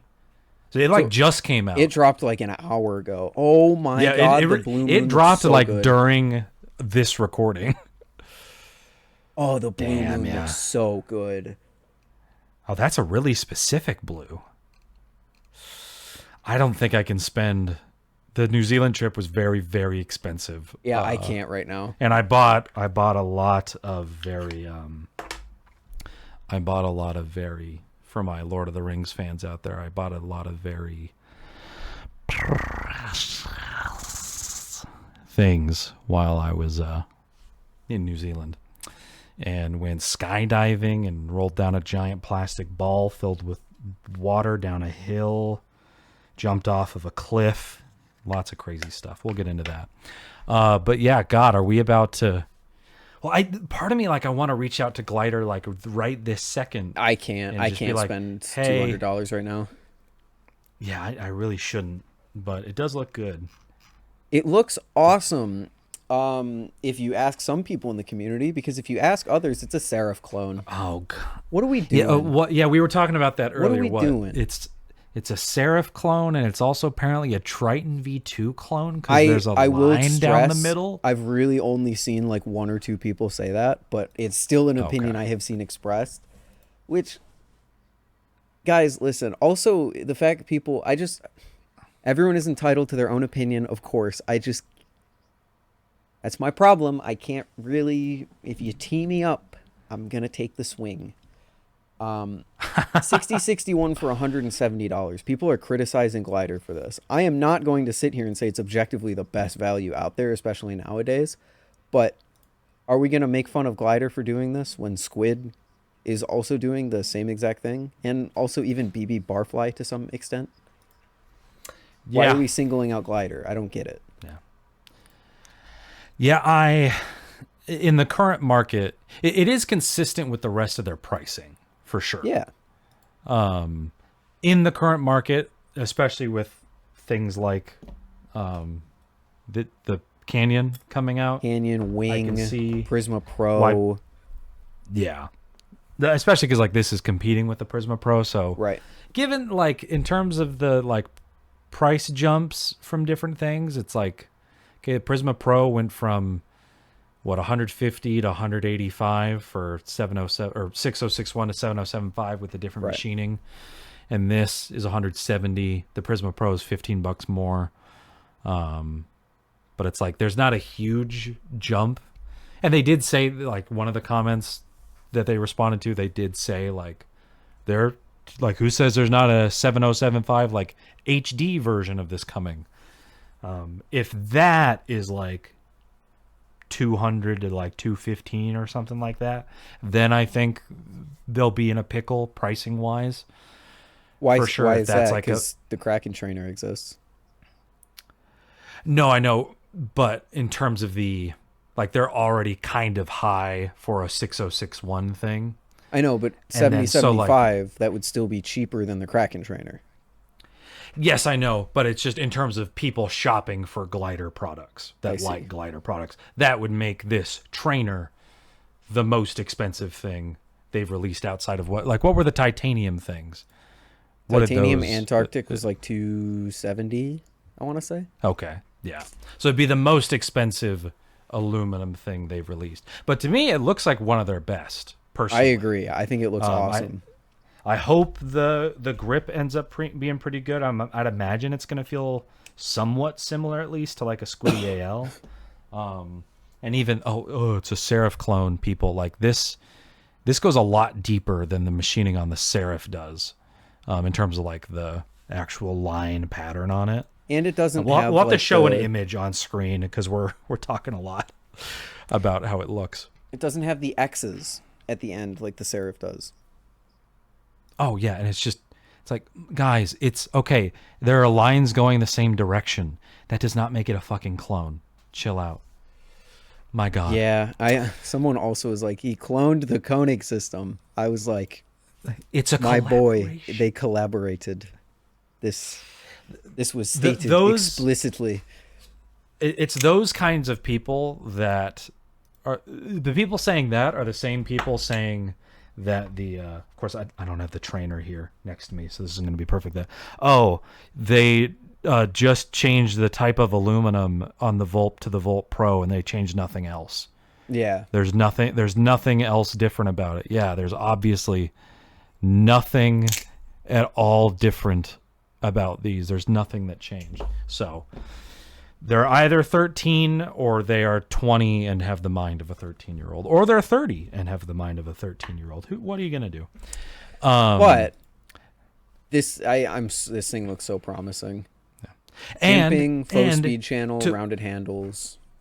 To both of our absolute joy, new blade for the first time in what, like over 2 years, since maybe Bermuda. 3. Oh, yeah, I guess there was the Bermuda, yeah. Which this actually, it incorporates at the very tip Because like the Arctic blade is like a true Tonto, but the Bermuda blade had like that little bit on the back that like pointed before it went down into the Tonto, and this carries that over, and I love that. Yeah. And it has a bite handle indicator, which is... Yeah. I can't spend $200. I'm closing the page. I'm closing the page. Yeah, I definitely get people concerned about the pricing. And I do think, like, could it be $10-$20 cheaper? Yeah. Could the Volt Pro be $10-$20 cheaper? Yeah. Yeah. But business is business at the end of the day, and you got to charge what you got to charge. And they have, honestly, probably what factors into the price is that they've barely released anything in the last like year. But they also have some of the best like finishing. Like the Arctic to this day feels so good in the hand, so I'm really excited to see how this thing feels. Well, and it's been a long time since they've released a channel product too. Yep. Like the last one was probably what, the OG? The OG4. Was that the OG4? And that's been years since that was like, unless the since Sahara that like came out.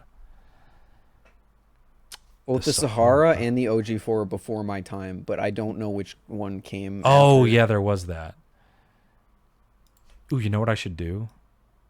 No, I'll do that separately. I want to go down a Wayback Machine journey on the Glidr website and see what it was like 2-3 years ago. But yeah, I'm excited to give it a try. I am as well. And it looks like the blade looks like it has more weight to it as well, which I think is important. Because those handles are definitely going to be heavier since it's channel. Right. So, and I'd imagine it's going to sound dope. And I've already heard sounds of it, and it sounds great. Yeah, I'm excited. So yeah, I'm glad they're still doing their thing. I would love to know what actually goes on in terms of their business, though.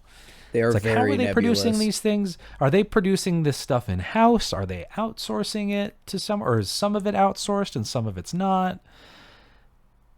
And like, it's just fascinating. And like, how many people are employed by Glidr? It's just a fascinating thing to think about, because we know very specifically, like, or pretty specifically, like how many employees like Squid Industries has. Okay, we definitely know how many employees MachineWise has. Even I know like roughly how many people like Nabalis or like could be considered a Nabalis employee, which ultimately isn't a lot. So yeah, it's fascinating. But yeah, a lot of these colors look dope. Yeah, and they do have the black and red back. I'll have to reach out to them and see if they're willing to at least let me have like a loaner, because I'm not looking for a free thing. I just want to try it. Right. Like, ooh, hey, like I'll make a YouTube short about it or something like that. You don't even have to let me keep it. I just want to try it. It looks pretty cool. Yeah. So I think finally on the docket, it'll be a little bit of a longer episode, but that's okay. That's okay.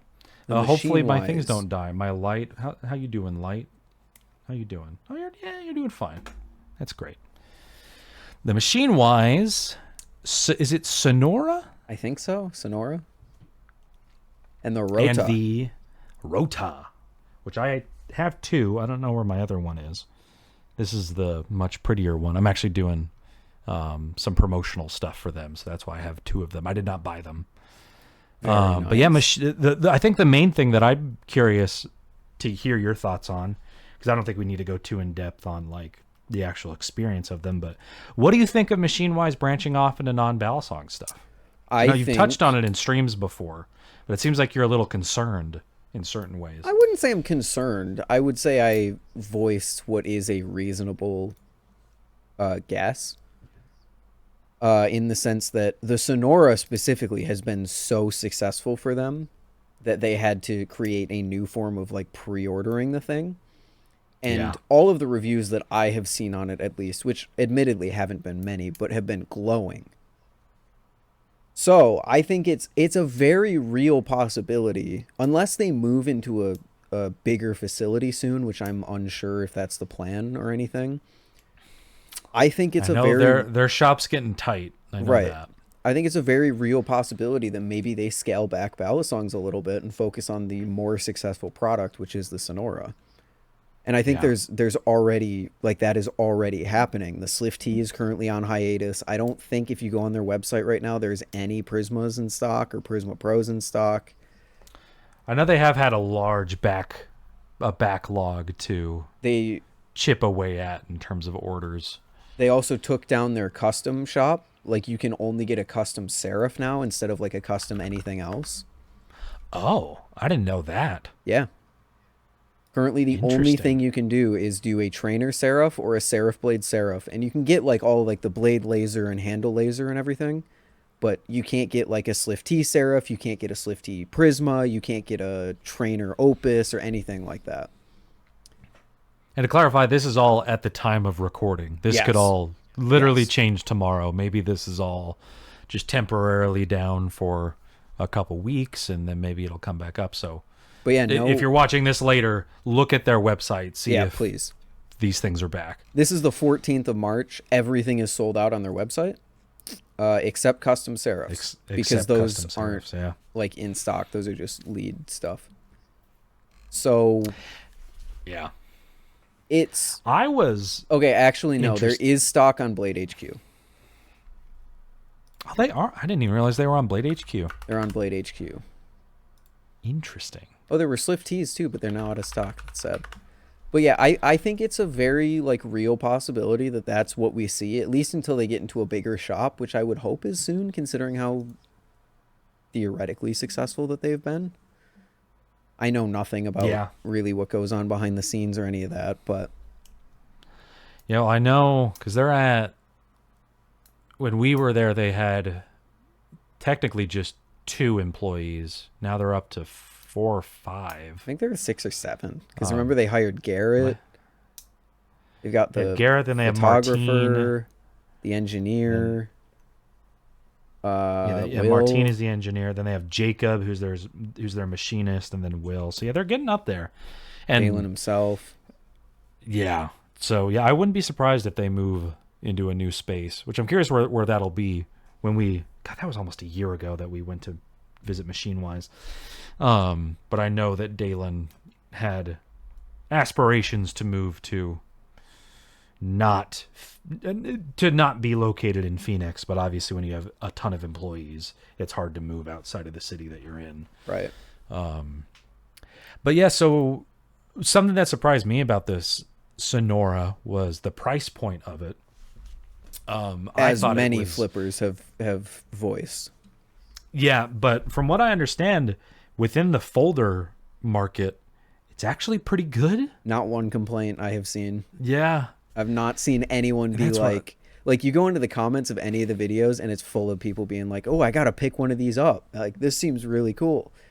So Machine Wise, like, branching out and showing their dominance in tolerances and machining and smoothness. Yeah. I know the Sonora's been getting a lot of praise for being like ridiculously smooth. Yeah. Because they use a bushing system for the pivot, which as far as I know is not standard in folders. I respect I'm supposed to be sent one for more promotional stuff.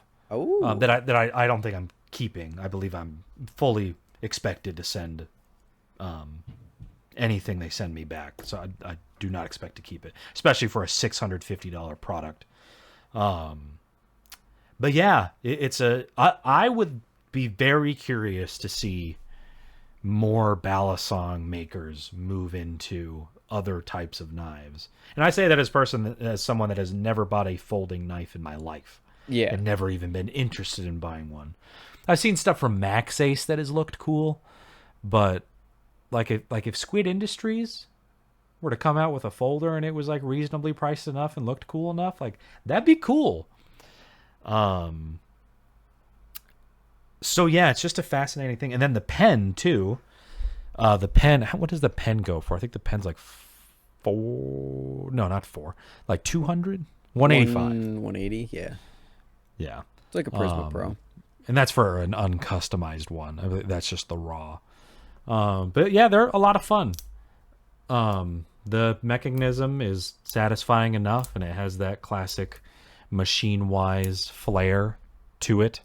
Right. And this is a particularly pretty one that they... I told them, I'm like, if you want like footage of it, let's show how customized it can be. That's a good idea. It's all made of titanium and it's pretty easy to disassemble. Like I can just pop this off if it unscrews ever. There we go. Okay, I've maintained eye contact with it. The spring just fell. I'm like, I am not going to break eye contact with this falling small piece of metal. Do you have one of those carpets that just absorbs small pieces of metal? Thankfully, no. It's actually a hardwood floor with a carpet on top of it. Okay. But not here. But yeah, this is the actual pen part.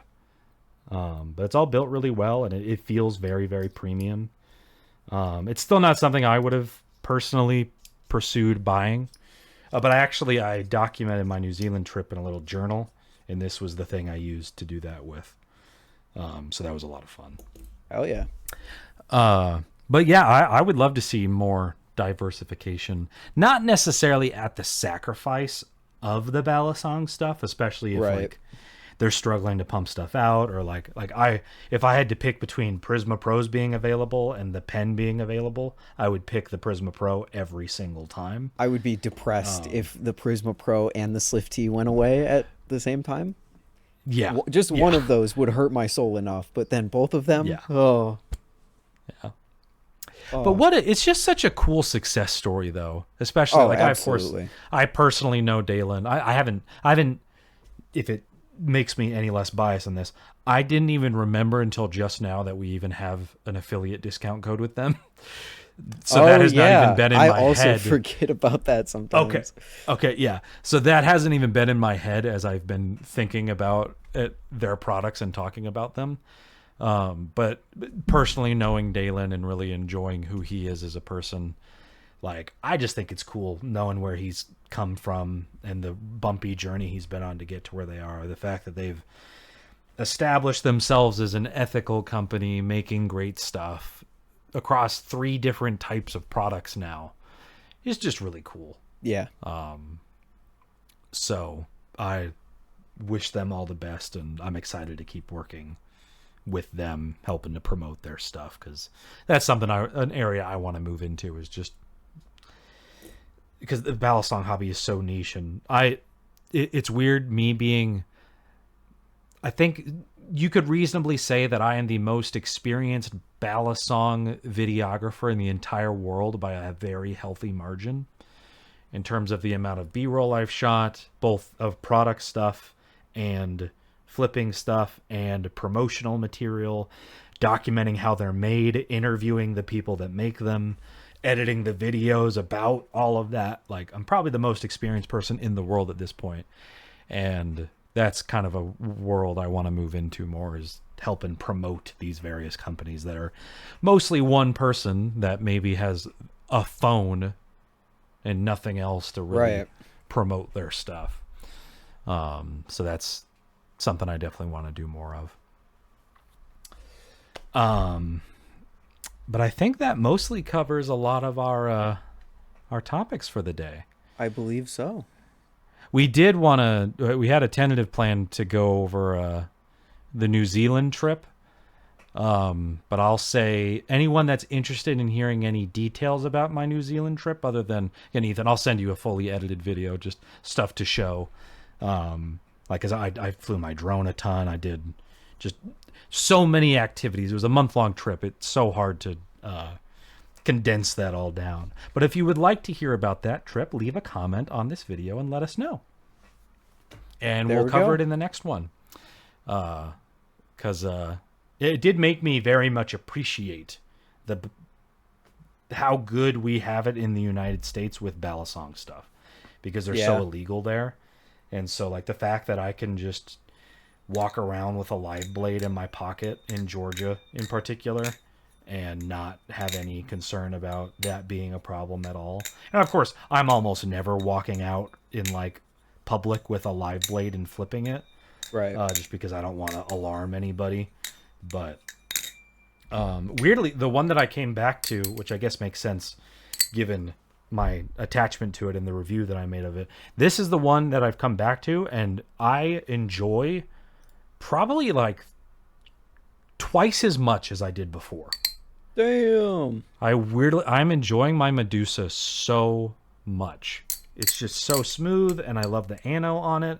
I love how the blade looks, and of course it's by Fellowship Blades, inspired by Fellowship of the Ring, and having gone to so many of the amazing locations in New Zealand now, that maybe has me more attached to it. But no, there's just something about it that I've come back to, and I'm just like, damn, this is good. And wow, I'm bummed that I think it starts at like $700 now. Yeah. Which I was $750 is what it starts at. When I reviewed it, it was like $550. If that, I think I think it was like $500. And I think the trainer got down to like $400 at a point. And I think the trainers were like what, like $300? Yeah, the Medusa trainer is like $350. And the live blade is $750. Almost a $400 increase. I mean, to be fair, it's similar-ish for something like a Seraph or an Opus. Actually, no, the Opus trainer is more. The Seraph starts at $650, I think. The trainer? No. Or not the trainer, the live blade. Oh, yeah. And then the trainer like I think starts at $500, I think. I still have the page pulled up. The trainer is, maybe that's just custom. Okay, well, on the listing, wait, do they have a dedicated? On the website currently, for a trainer Seraph with no like custom stuff, it says $500. Oh, it's $500. Okay, yeah, that's yeah. It must be that blade steel, but I don't know. Yeah. So Grant, still love the Medusa. I am shocked that the price has increased over what the Empress even was at. That's a good point. Not that long ago. So a starting price of $750 for the Medusa does feel pretty steep. Again, it feels incredibly premium, and I know a lot of improvements have been made. This feels like, and that's what resonates with me, is this does feel very, very premium. And that's even me as an owner of an Invictus now, which we can probably get into in the next podcast, because this is a whole different beast on its own. I didn't buy this. I technically traded work for it. What did I call it? An Invictus? An Invictus. Wow. What even is it? Oh, is that's the Will? That's the one Will really likes. Yeah, that's a Zyzix. But the Zyzix is amazing, and I love the sound of it. But this feels more premium to me. Oh, okay. But yeah, this is the one that I came back to, and I'm just like, it's good to be back, baby. And I didn't have any of my live blades in New Zealand, so I was happy to return to any of them. But yeah, let me know, or let us know in the comments if you want to hear about any of the details of that. I'll save that for like the end of the next one if anyone's interested in that. But what I will say, please travel in your life. I know it's expensive. I know it's hard to do, but my God, being exposed to different cultures and different types of people and different places, like it is just such a positive thing to do. And sometimes it means you have to save up for most of your adult life to do it. Like me, still worth it. I would do it again tomorrow. It was great. And you know what else I would do again tomorrow? This podcast? This podcast. Whoa. Daily upload podcast? Yes, daily podcast. Oh my God. Go back to the days of like daily gaming videos. I wish. I wish we could go back to daily gaming videos. I remember like early in my editing career, wasn't even whenever I was professional. It was whenever I worked as a blackjack dealer. There were people that had like YouTube channels and stuff. They're like, "Oh, you do video editing? Yeah, would you be interested in editing my videos? Yeah, I'm looking to do 4 gaming videos a day." Like, "Oh, you want those edited in a day?" "No, I want to release 4 videos a day." I'm like, okay, not that. I don't like content, but like the days of like daily Let's Plays, I miss them. Yeah, there are still people that do them, but yeah, that not in the same that, like that you don't grind. get like the Minecraft survival like let's do like 2 months of like a Minecraft survival world and then upload it daily. You don't really get that anymore. Yeah, it's wacky. Anyway, I guess we're close to a time frame where we'll be talking about Blade Show. Yes. And then we'll be able to do an actual proper post-Blade Show podcast, which we wanted to do in the early days of the Blade Bias podcast. And we were like, oh, we should do that. And then I don't think we ever really did. Did we, though? Maybe we did. You and I did not co-host the podcast early enough to do 2023, and then Ty and I wanted to do it for 2022. Yeah, we did do it for 2022. It was the lost episode. But that's right. Ty's perspective got mysteriously deleted. I don't think it wasn't mysterious. I think he was cleaning off his desktop and he just wasn't paying much attention, he said. So yeah, I'm very excited for Blade Show. Same. Probably the most excited I've been, especially with how many people are going this year. Yeah. And how I'm going to get you to try so many different types of bread. We might have to do like a special thing where we record that. That would be fun. Adriana's have to do that. She's ready to go with it. She's so ready.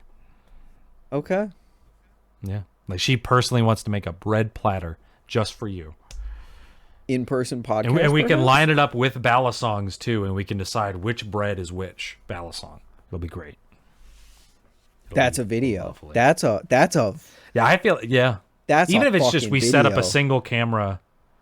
Yeah. And just let it run. I think that you guys' Amazon unboxing style video, but we just try bread and rank them with balisongs. That is a video. Yeah. I think that would be a blast. I would love to do that. I want to collaborate with people more at Blade Show this year. Yeah. Because I neglected recording quite a bit last year. Hopefully we don't do that again. We'll see. Yeah. It's easier said than done. It is tough. Blade Show is a thing worth just enjoying on its own and not turning it into work. Definitely. For sure. So, yeah. But anyway, thank you so much, everyone, for listening and watching this lovely podcast. Thank you for looking at our lovely faces that are not obscured in any way whatsoever. Mine isn't. Leave some comments. Let us know if there's any types of topics you'd like us to cover. Let us know what you thought about today's topics. What do you think of the Canyon? What do you think of the Volp? What do you think of the Volp Pro Live Blade? What do you think of the Glidr Pacific? That's right. It's called the Pacific. It's called the Pacific. Look at me go. Yeah, we covered a lot of ground. This is our longest podcast episode yet. Put a smiley face in your comment. Yeah. Just randomly. Yeah. And maybe I'll chill if you made it to the end of this, unironically, liking does actually help a lot in terms of getting more people to see this stuff. So hitting. Are you doing call to action to like and subscribe on Blade Bias? We don't do that here. I am. I'm doing it. I never do that, and it's probably to my detriment. But I don't. And that's care. why I'm doing it. That's why I'm doing it. And that's why I'm just asking to like. Just like. Only not if you liked hit the bell. I would never tell somebody to hit the bell and subscribe and like. I'm just saying to like. Only if you liked it, though. Don't lie. It hurts my feelings. Yeah, don't lie. If you didn't like it, dislike it. There are reasons to dislike it. Yeah. We will not name what shall, one does not name who shall not be named. If you look up, you'll know who I'm talking about. Or what I'm talking about. Physically look up. No. Look straight and look with your eyes up. I don't know what you're talking about. Yeah. I don't know either, actually. There's a light above me, but I don't know what you're talking about. Yeah, there is a light. Yeah. Yeah. I see nothing above me currently. So, anyway, thank you so much, everybody, for watching. We will see you in podcast number 9? We coming up on podcast number 9? Something like that. I think so. Number 4 between me and you, right? Yeah. It will be number 4. About? Yeah. This one's number 4. And then, what are we going to do for podcast number 100? If we get to 100 podcasts, that's going to be wild. I don't even want to think about that. if we go on like an almost monthly basis like we have been, that is 10 years in the future. I hope you understand that. Okay, hey, what do I know? I'm the one making a career. You're in the boat of, I don't want to make any meaningful form of money out of this. This is a career path for me. I never said that. So 10 years of doing a fun podcast with my friend, that sounds pretty great to me. So no, this hobby will drive me insane long before 10 years. Yeah. We'll see, though. No, I'm still of the mind that the second you get a girlfriend, your interest in balisongs is going to plummet. That's insane. That hurts. Or in a world where you don't want balisongs to be a professional thing for you that is generating a meaningful amount of income that you could like need to rely on it for your like average income, and you're working somewhere else and you have a relationship, I don't feel like you'll be wanting to commit fuck tons of your free time to the balisong hobby. I think you're fucked up for that. I don't know. That hurts. I'm fucked up. That hurts. Really? Yeah. That hurts. Really? That does hurt. Well, Blade Bias is already designed to be like a insignificant time sink anyway. What you need to experience is how awesome being in a relationship is. And how much you want to do with that person. But I can especially as an adult and not being an actual child. I can experience getting 200 likes on a clip of me flipping, though, and I think that's just as good. Yeah. And I'm not saying you're going to, like, my theory isn't that you're going to, like, bail. It just means you may not be spending an hour a day dedicated to just flipping your balisong for a month straight. It's good content. In a world where you're working and you have... It is good. I agree. I want you to continue doing what you're doing. I'm just trying to set myself up to be sad in the future if that stops. I don't want it to stop. I hope. I can't say what I wanted to say on YouTube. So I'm not going to. Okay. I apologize for hurting your feelings. No, you didn't hurt my feelings. It was just... It was something that I would appreciate you doing if that ever happened. If what happened? If I ever abandoned the hobby, or is it the thing? Is it the thing that you often do in a video game? Helldivers, it happens a lot. It does happen a lot. You know, if I abandon the balisong hobby for a girl, I want you to upright down me. That's all I'm saying. Okay. And let the record show, I did not say I think you will abandon this hobby. No, I know. I think your interest will plummet. I'm saying if this extreme version of what you're saying happens, I don't want you to sugarcoat it. Upright down. And then where are you throwing it? It doesn't matter. Do you know what upright down is? It's like...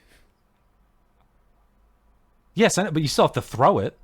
Yeah, but you can't throw it far enough. I'm saying, are you throwing it at your feet or are you throwing it 50 Either feet way, away? it doesn't really matter.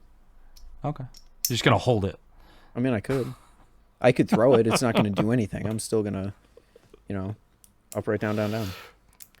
I hope that's anyway, amidst it might not be. Amidst this conversation.